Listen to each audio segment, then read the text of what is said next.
Well, a very good morning, everyone.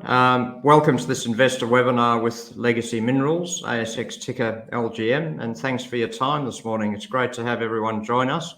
My name is Nicholas Reid from Reid Corporate, and I'm very pleased to welcome Chris Byrne, the Managing Director of Legacy, who joins us from his office in Sydney this morning. Good morning, Chris. Good to see you over there. Morning, Nicholas. I think it's fair to say that Legacy is rapidly earning a reputation as one of the most exciting new explorers in the world-class Lachlan Fold Belt of New South Wales. This is a region which is well known for its historic endowment and world-class discoveries, but it's also been in the news quite a bit of late with a number of exciting new high-grade mineral discoveries in the Cobar Basin. Legacy is front and centre of this new wave of exploration activity, with high impact exploration programs underway, both on 100% owned ground and through a portfolio of externally funded projects with an impressive list of high profile joint venture partners. Chris is going to run us through the exciting Legacy portfolio and give us an update on what's going on right now in the field, with at least 2 significant drilling programs underway and lots more planned over the course of this year. Before I hand over to Chris, just a reminder to everyone who's tuned in that this is meant to be an interactive session. So after Chris has run through his slide deck, please use the Q&A tab on the right-hand side of your webinar browser to send any questions that you may have, and I'll be sure to put them to Chris, and I'm sure he'll be happy to answer them. Also, a reminder that a recording of this webinar will be available later today on YouTube, company socials, and also emailed out to all attendees. So Chris, look, it's great to have you. With that introduction, please take it away and tell us what's happening with Legacy Minerals at the moment.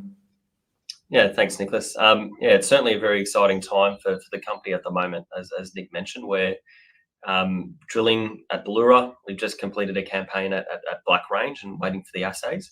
And it's sort of what we're really doing at the moment is we're targeting high value discoveries, and I think that moving towards talking about high value discoveries and what they can do for the market cap of explorers. There's been some great recent examples in New South Wales of late. AGC's recent discovery at Achilles just really demonstrates the value add that a great discovery can do for a company, and what Legacy is trying to do with our package of assets is really give ourselves as many discovery opportunities as we potentially can.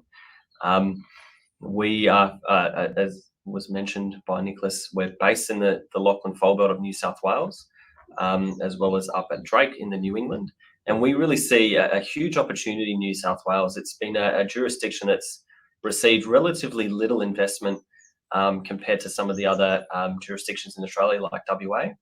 And what that has meant is that it's been underexplored, and it's allowed companies like Legacy to really get a substantial foothold of a district, which is Australia's premier porphyry copper exploration and mining district, home to Australia's largest gold mine, Cadia.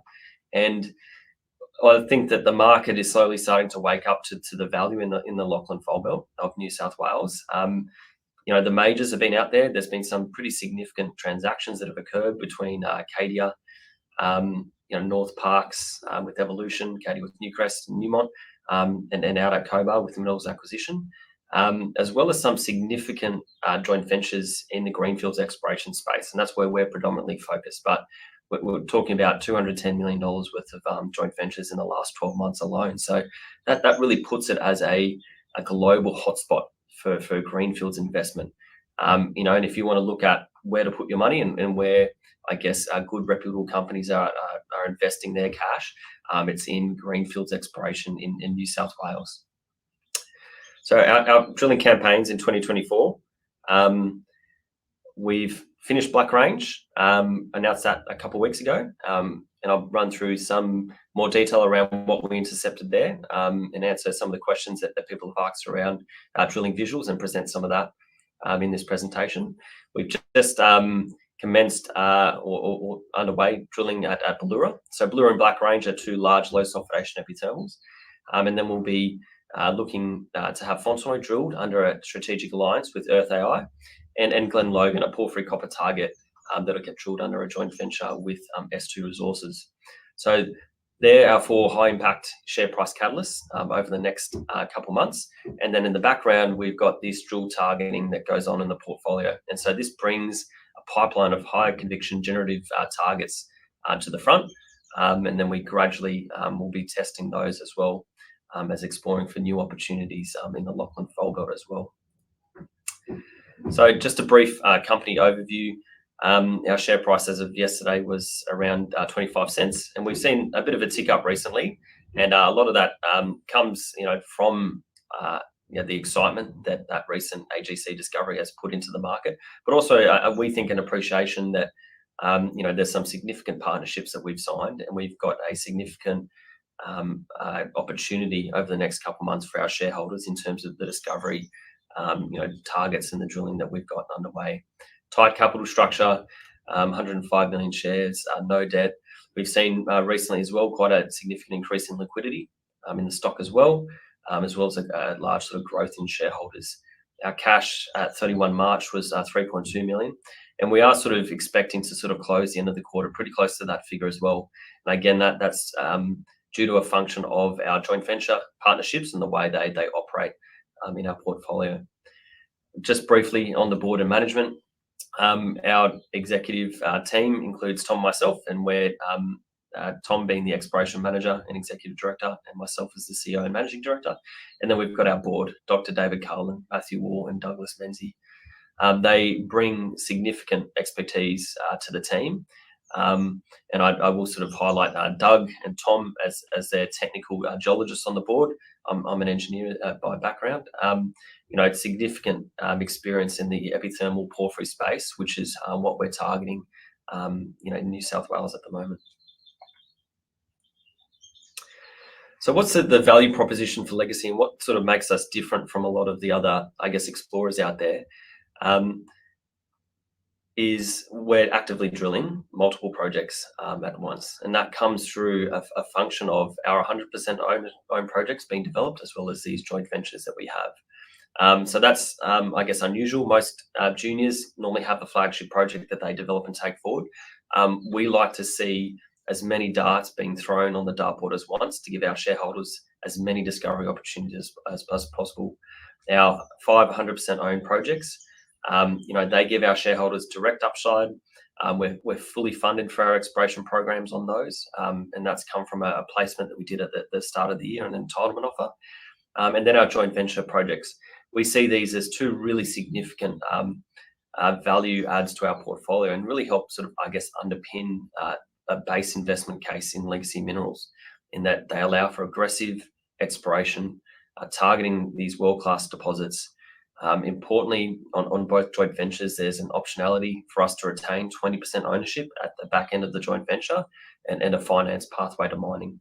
So they're quite sort of substantial deal terms when we look at the project stages and the upside there.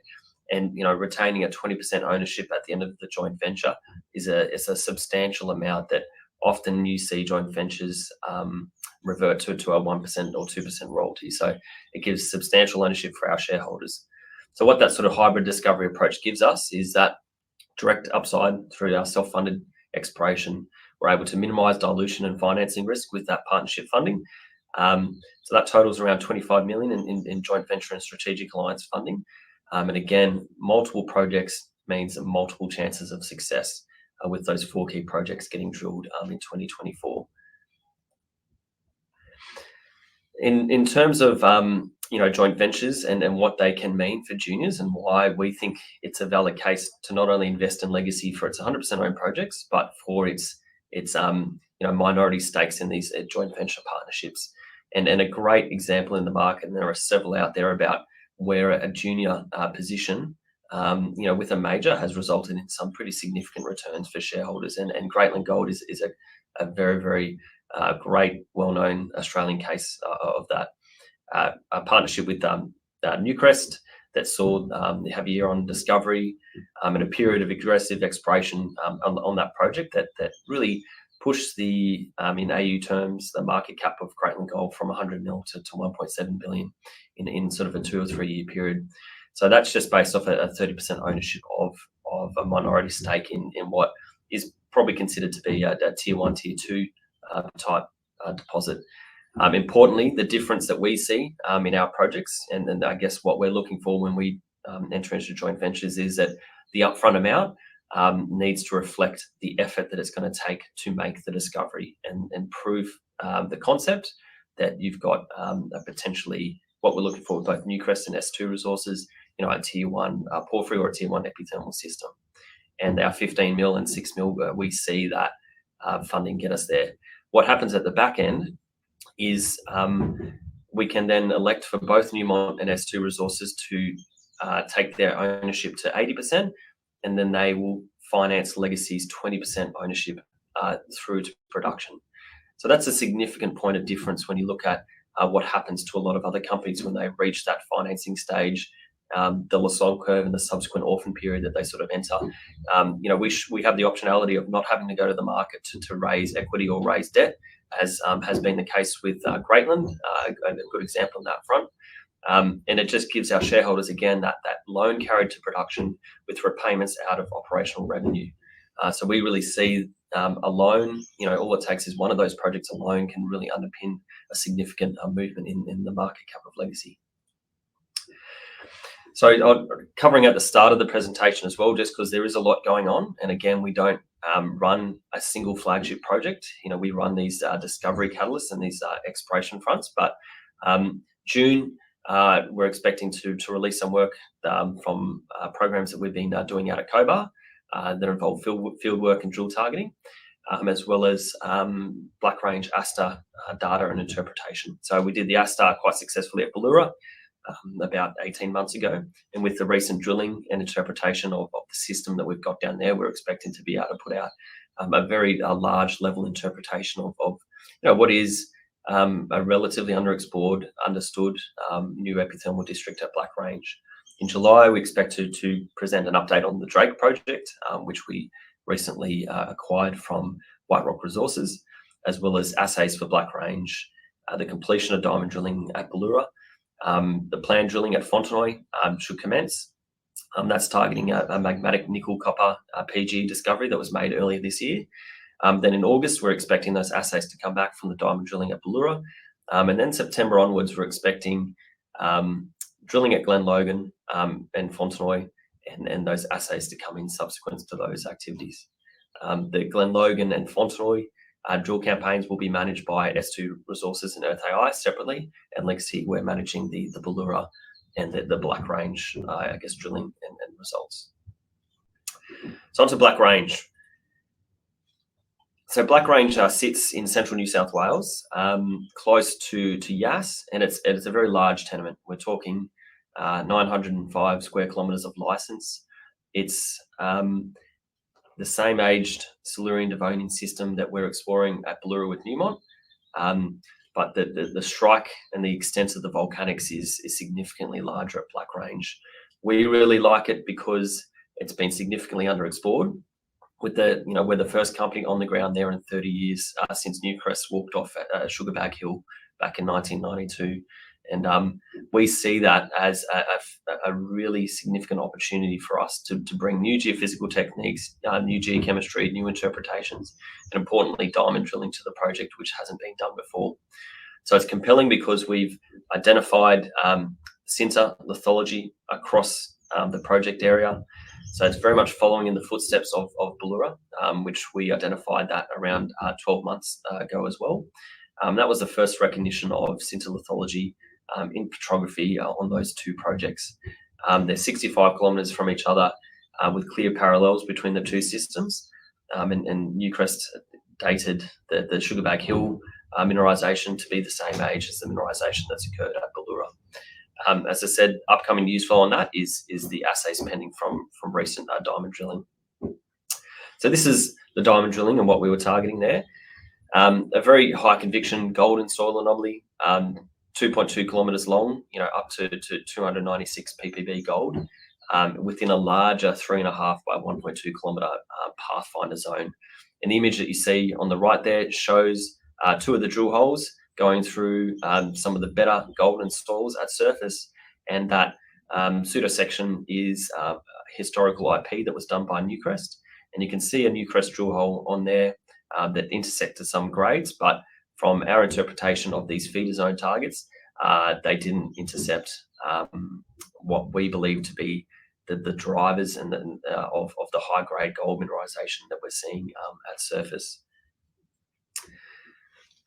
This diamond drilling, we're extremely happy with what we got down there. First ever drilling in 30 years. As I said, Newcrest had put some predominantly RC holes through, and what we saw at Ballura was, again, a history of RC drilling and very limited diamond drilling. If you're not diamond drilling into these systems, you don't get an appreciation of the textures, and I guess placing yourself within the zones and essentially vectoring yourself towards these high grade parts of the system. So what we see on surface is just a photo of a rock chip there that grades 2.27 grams gold. That's from our crop. So what we intercepted there, two photos of some drill core texture, just really classic indications of low sulfidation epithermal style mineralization. So we've got quartz, adularia, bladed carbonate fluorite as well. So both holes drilled, intercepted a thick sequence of volcanic conglomerates, ignimbrites and breccias, and widespread silica saurite, chlorite, pyrite alteration observed in both holes. So the two holes went to, I think, 450 meters each, so around an 800 meter campaign. And we got essentially the proof of concept that we've got what we interpret to be a preserved epithermal system, within those first two holes. So extremely pleased with the outcome of that result. In terms of what's the significance of those textures, we've just sort of put up the exploration model here and then that drilling summary. What we're seeing in the gang minerals and the vein textures is, we believe that we're in the high grade precious metal interval, and and then that zone there. When you talk about the quartz, adularia, sericite, pyrite, and the right textures, is quite exciting to get in that first drilling down at surface, down at Black Range. When you look at the bigger picture, what those implications are is that, the sinter that we're seeing at surface, helps that model around the preservation. And then you step back again and look at the district scale of this system. This is one occurrence in a 30-kilometre strike of epithermal occurrences. Again, we're seeing the right textures and gang minerals, but we're waiting for these assays to come back, and that'll really sort of tell us if we're in the economic zones for this drill campaign. But as I said, for a first pass campaign, you sort of couldn't hope for better drill visuals to come out of the hole. So onto Ballura. We've got some large-scale programs underway, which are fully funded under the Newmont joint venture. We've got drilling underway with assays expected in August, and we're really targeting three areas: Ben Hall, Moonlight, and Breakout. No historical drilling, no historical diamond drilling in those areas. So again, this importance of drilling with the diamond core and giving us those vein textures, we see as an extremely significant technical step towards identifying that the high grade mineralization that occurs in this vein field. That joint venture, it's a discovery focused joint venture. That's the term that we use, and we see that $15 million. You're really going to know that you've got a significant system by the time you sort of progress through that expenditure. And again, part of that reason is that we're looking at a large alteration zone and an epithermal vein field, which is grown now to probably about 29 square kilometres of outcropping veins at surface that strikes to sometimes over 2 kilometres. We know the grades there. We see it in some historical drilling and face sampling, up to 3,700 grams gold, 6.9 grams silver, and some significant base metals, 6.4% copper and 55% lead zinc. So there's a potential and intrusion related sort of story here as well, to the more sort of classic low sulfidation epithermal system. So Glen Logan, this is arguably one of the most exciting drill targets in the legacy portfolio, which is, again, you're stacking it up with some cracking targets that we're drilling at Black Range and Ballura. One of the reasons why we really quite like it is, I guess, the binary nature of the outcome here. We're looking for a copper gold porphyry giant. So think of Acadia style ore bodies. The planning's underway for drilling with S2 Resources. We entered into a joint venture with S2 at the start of this year. and this target has to get drilled within the 12-month period. What we're seeing here, though, is a discrete 600-meter wide body that plunges for about well over a kilometre. It's never been drill tested. Rio Tinto identified it in 1994. They didn't drill it, interpreted it to be too deep to be economic. Modern geophysics brings that target a lot closer to surface, around 500 meters. And importantly, what we're seeing there is the same cover sequence that sits above Cadia and the same age interpreted Ordovician host rock that hosts the Cadia deposit as well, which outcrops to the east of this tenement. So we're looking at an undercover porphyry target here. Again, same deal terms at the back end with Newmont, that Legacy has the option to be 20%, have our 20% interest loan carried through to production. And I will note as well that the S2 team, S2 Resources, led by Dr. Mark Bennett, well known for being a serially successful explorer, and some significant discoveries made by him and his team over a few decades in Australia. It just sort of underpins, I guess, the quality of the targets that we're bringing to the table and the quality of the partnerships that we're entering into. So we really think it has all the hallmarks of a large buried porphyry system. So when you start to look at the comparison in the Aeromag signatures between Glen Logan and the Cadia East, Grasberg and Alhambra targets in Argentina, you start to see these elevated magnetic responses with a discrete magnetic zone, which in those cases they're due to high chalcopyrite magnetite mineralization in this potassic core, surrounded by this mag low, which is due to this magnetite destruction. So it's going to be quite exciting to really punch a hole into what really looks like a textbook porphyry type targets, and we certainly think it's one of the more one of the highest conviction porphyry targets that's going to get drilled in New South Wales this year. So Cobar, I'll talk briefly about Cobar. This is a project that we're in the target generation stage, when we're looking to put out an update to the market imminently on the work that we're doing out there. Legacy actually started in Cobar back in 2017.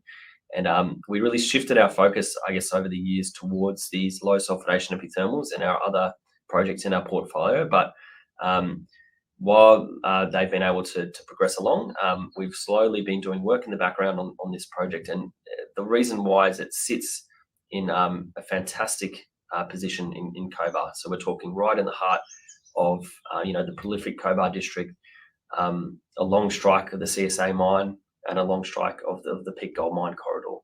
And when I say a long strike there, we peg this ground based off these major regional faults that run through the project. And those regional faults and the second and third order faults off them are essentially the controlling structures that provide the fluid pathways for many of the Cobar type deposits. We've got exploration programs underway currently. And I guess control of those undrilled structures, the goal here is to really line up coincident geochemical, coincident geophysical anomalies. And again, in an area that's seen very, very little drilling, as the predominant focus for most exploration in the Cobar has previously been on essentially the outcropping, Rookery Fault and Cobar Fault area. And as you go slightly undercover, the signatures get a little more diffuse, and that's where we really see that opportunity on our ground there. Again, it's great access there in terms of infrastructure. The Cobar Airport's on the Legacy Minerals ground, so it's really quite close to town, close to operational mills. So any sort of discovery there is really leveraged, I guess, to the significant amount of infrastructure that's in the Cobar region. Fontenoy, I'll just briefly touch on this. Earth AI, they've off the back of their very successful, maiden discovery of a magmatic nickel copper PGE system. That's the first known drill intersections of that style of mineralization in the Lachlan Fold Belt. So it's a very significant technical breakthrough. 10 meters at 1.2 grams, 3 elements PGE, and about half of that's palladium. That's a significant first hit in a region where these systems just have never been explored for and aren't known to have occurred. So we really see a lot of upside here through the work that they're going to do. And as I said, Earth AI are progressing drill planning out there currently to further test the system and hopefully grow that discovery across the Fontenoy project. And the last one, Drake. So Drake is the most recent acquisition into the portfolio, and it's the only tenement that we've actually paid any money for. All our other projects have all been pegged as free ground. But we purchased this $190,000 from White Rock. That was for the exploration licenses. And what we really saw here is a project that had historically the focus had been on the mining and getting these gold and silver mines into production. And not only did it have that historical focus on the mining side, but it meant that this big polymetallic presence and this copper story has been really left untold. So we're really taking a district scale approach.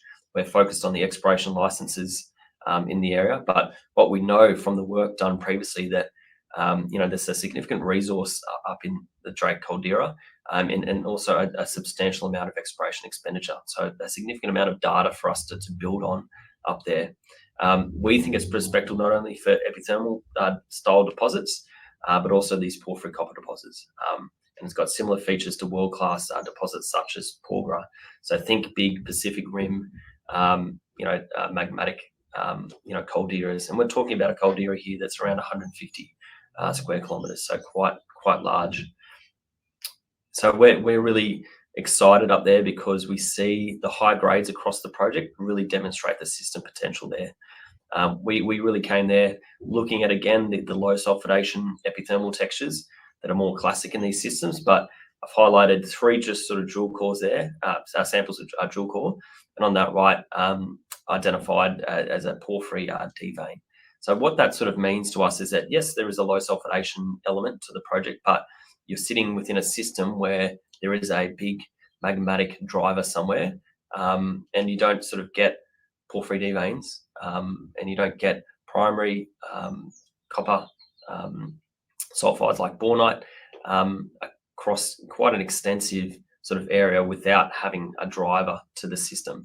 When you look at the grades there as well, the gold and silver grades are quite substantial. Drill hits, some of the highest grade hits across the project include 12 meters at 48 grams gold, 2,500 grams silver. With the highest grades in that interval going to 30 grams gold and almost 10,000 grams silver. So very, very high grades, very close to surface. What we're really interested in though is this copper story. So when you're looking at copper hits 16 meters at 5.8%, copper from 58, 10 meters at 7.6 from 88. The copper story just hasn't been followed up, as again the focus and the predominant use of funds has been on the mining operations of the project.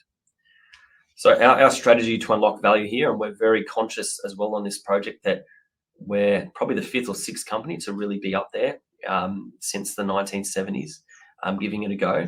But we're really taking a very different approach. As I said, we're looking at the exploration upside, and we're looking at that tier 1 potential that we haven't seen tested up there. So that's deeper drilling, systematic geophysics and geochem across a larger area, and looking at the big picture. So we've got basic steps that we're doing up there, which is a comprehensive database of all historical surface and drilling assays, as well as maps, mining activities, and geophysical surveys. So that's really bringing it all into a very big data set that will allow us to, systematically work through the high conviction targets. We're assessing a range of potential geophysical surveys, again, looking at some of the exploration successes that we've seen over at PNG for exploration in these types of terrains and systems. Noting as well that, within the last, 20 years, there's been some significant geophysical advancements, and understanding of these systems, and those sort of new techniques haven't been applied yet at Drake. So we see a lot of opportunity there. We're going to be testing that porphyry copper story. So again, there's a lot of smoke there, and we're going to try and look for where, the porphyry copper story might unpack for us across the project. Noting that a lot of the large historical copper mines, including Emu Creek, which was the largest copper mine in the district, haven't seen any modern exploration, and we really see those as forming key parts of our exploration approach.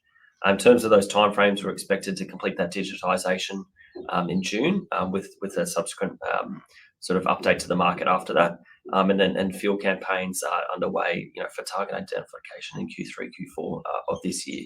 we'll also look to do some airborne geophysical surveys as well during that same sort of period. So just to sort of summarise before the Q&A, what the Legacy Minerals investment case, like we believe that it's a great time to be a shareholder and a great time to buy on market as well for Legacy. We've got funding in the bank, these multiple share price catalysts, and again, actively drilling with 2 campaigns underway. I'm expecting assays in a further 2 in the next 3 months. All we really need is any one of those to deliver a hit like AGC, and you can expect a pretty significant potential re-rate in the share price there. The market cap at 26 mil, presents significant growth opportunities on that front. We're focused on gold and copper. We have been since we've listed, and we've really, I guess, weathered the storm on that front in terms of maintaining our conviction in the macro trends, and then really sticking to, I guess, our core focus on projects in New South Wales. So we've been very, what we think to be diligent stewards of capital for our shareholders in terms of maintaining that focus and putting as much money as we can into the ground. We've got, again, projects backed by tier 1 partners, serially successful explorers, track record of making and monetizing discoveries, as well as successful mining operations. Clear strategy to deliver shareholder value through that direct upside and through our hybrid discovery approach with our partnership funding. And just to sort of summarise again, that 3.2 million in the bank and 25.5 million in joint venture funding. So with that, I'd like to thank you all for listening, and I think Nick's going to run through some of the questions. And if I can't answer them, we'll get Tom, our technical director, to post some responses up on Investor Hub on our chat.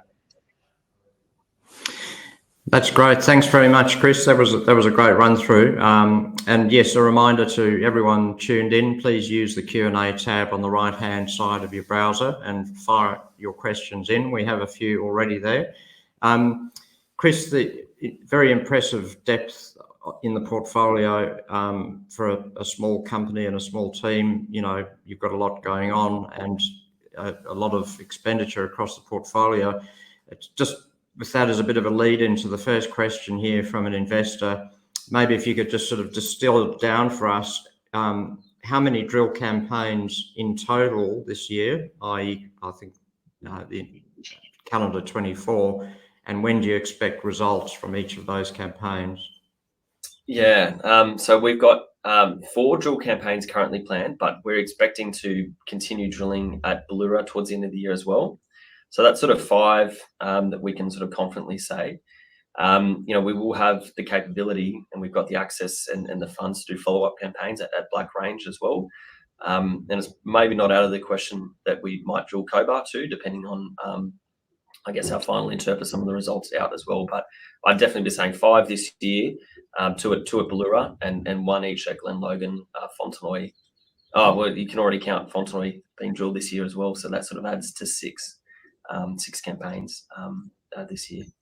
And then the results, as I said, I would expect Ballura's Black Range to come within the next couple of weeks, so early July, and then it'll sort of be rolling from there. So shareholders will be able to continuously look for results from Ballura, Black Range, Fontenoy, Glen Logan, as they sort of roll through.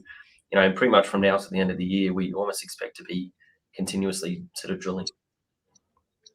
Yeah, that's incredible. I had a question that was actually texted to me.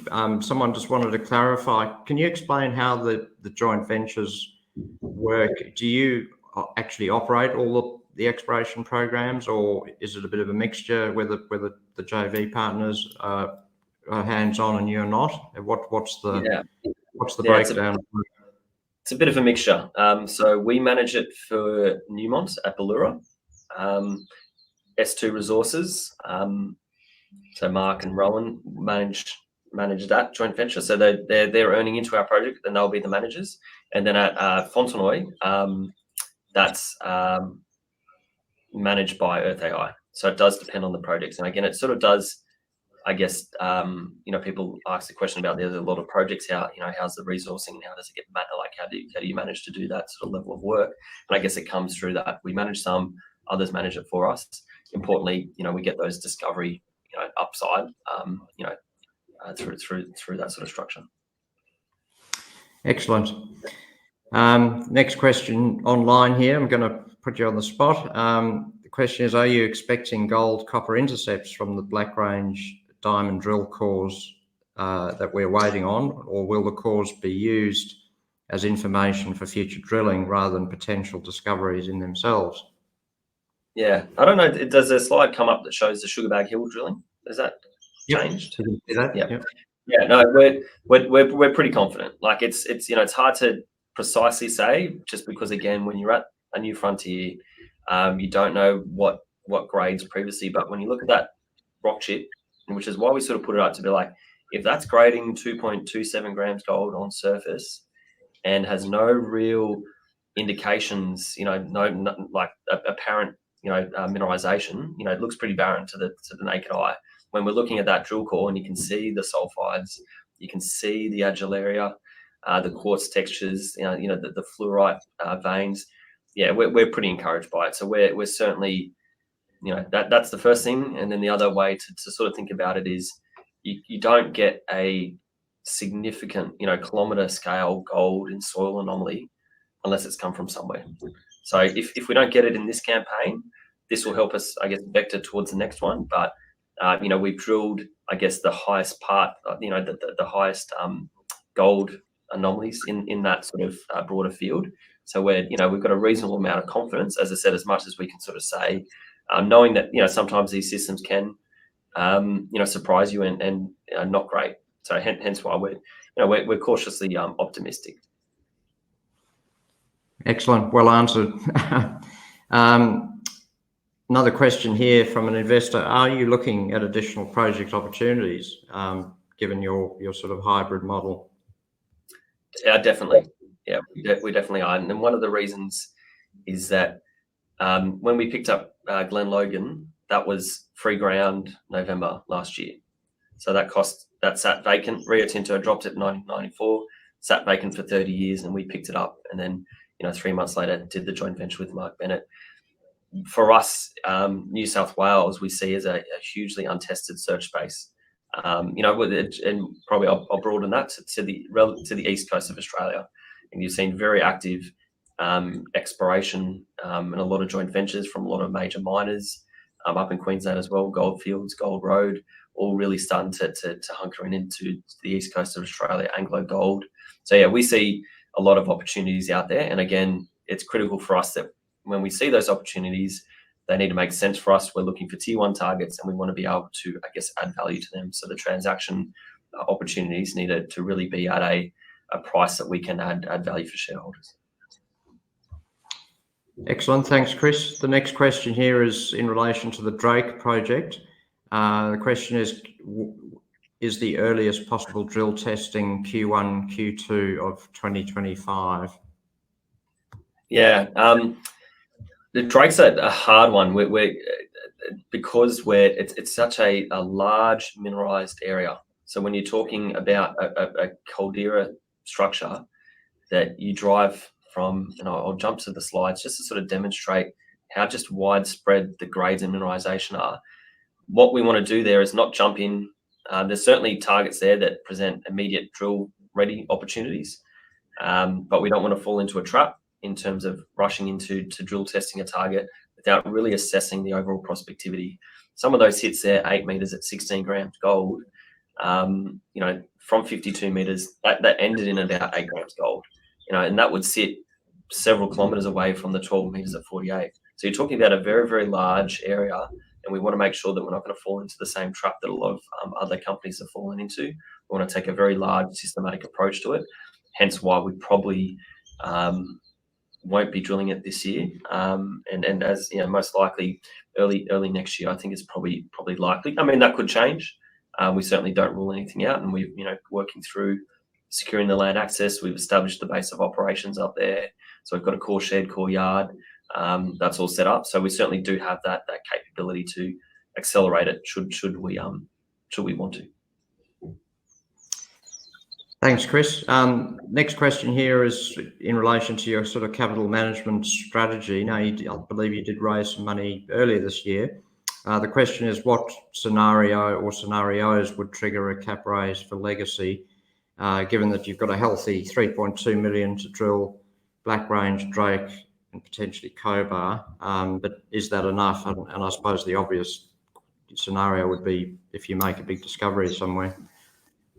Yeah, and that's probably the most accurate answer. What we're looking at doing now is, even though we've seen a re-rate in the share price, and we're sort of attracting more investors, what we're looking at doing is we still think that again, these discovery catalysts and these opportunities could give us a significant re-rate, and I think that would be the opportunistic time to raise capital would be off the back of that.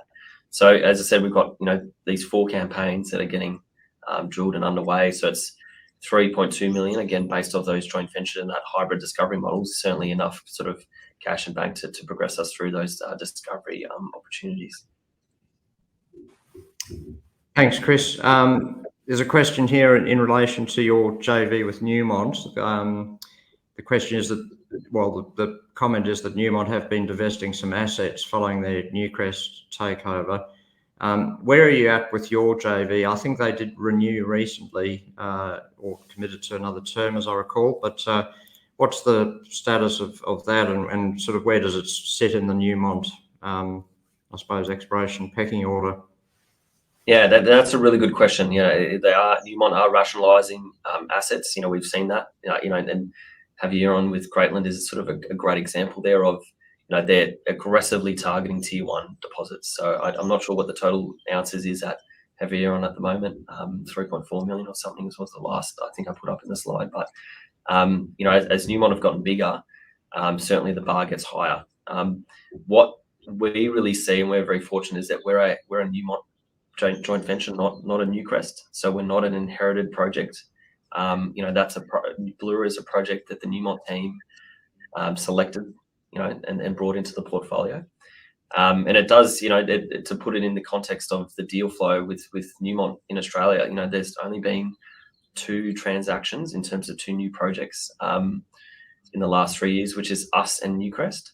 And we're fairly confident. It's at Newmont. We released it. Yeah, they committed to they passed their minimum expenditure, committed to continue to funding the project.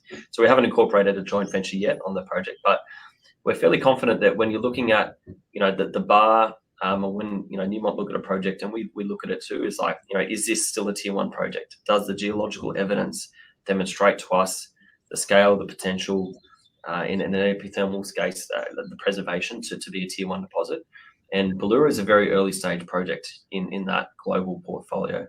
But based off the evidence to date at an early stage project, if you compare apples for apples with large vein fields and deposits in South America, it's a very, very encouraging project. So from that perspective, we see, it's certainly going to be tested over this year, and we don't really see much of a change, I don't think, in Newmont's view on the project until we can really start to progress it a bit further down the discovery pipeline. So again, yeah, it's interesting to say to people that Havieron will get dropped and Ballura gets kept when people look at it.